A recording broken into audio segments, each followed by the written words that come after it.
Leader Joyner. Thank you, Madam Chair. I opposed the bill in committee, and I'm personally committed to opposing it today. One of the speakers said that it reduces litigation, but at what cost? To the woman who married this gentleman when they were both young and vivacious, and she was beautiful and exciting. And later as time passed, we all suffer the calamity of living longer, as I call it, as opposed to what others may say. And just as easily as they married, they divorced.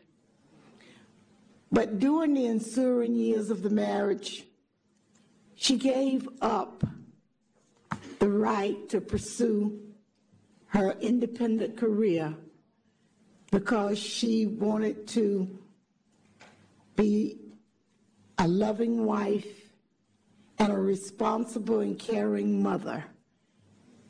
And of course, she could not be that loving and caring and attentive mother without the acquiescence of the spouse. And this works both ways, far as we see it now. Many married couples, both male and female, are playing the role of what was traditionally the woman's role, but fathers are doing it also. So men will be subject to this law as well.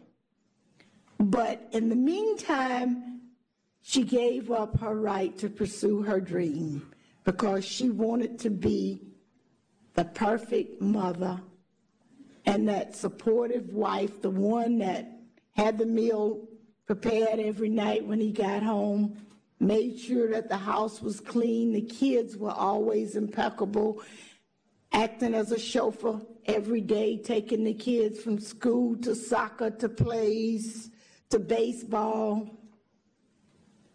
And suddenly at age 55, 60, 65, he decided to move on to allegedly, alluringly greener pastures, and she was abandoned.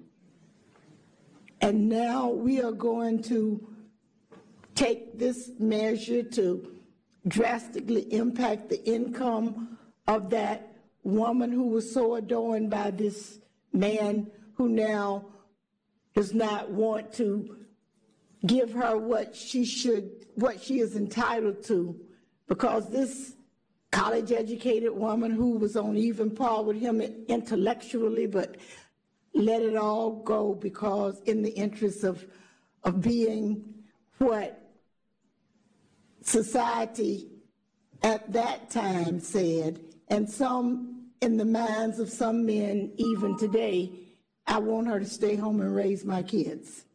And now today we say, hey, it's too bad you did it, and these are the rules and we're changing them. There was no thought about, maybe let's look at this and consider that there are women and men who seek alimony or receiving alimony who do not need to be impacted by this law, but it's going to be retroactive and they will be affected. And as one of the persons testified, you know, will I be able to feed my kids? She said, will I be able to pay my rent? No, because we haven't adequately prepared and looked at what impact this will have on those spouses who gave up everything to be the loving, doting spouse and father and mother at home. And now, at the end of the day, we somehow kick them to the curb. I can't support this today or tomorrow or next year.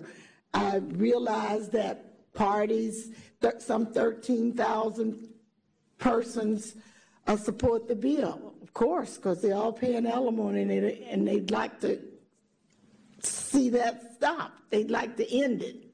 Well, I firmly believe that we should have capped it and said you grandfathered in, and whatever you're paying, you can go back for modification under the existing statute, but not under this one. But what I've had to say about it is not the wisdom of the ways of the body, it's whatever the group decides. But Joyner, for one, can say that she can't support this alimony bill today. Thank you, Leader Joyner. Senator Leahy.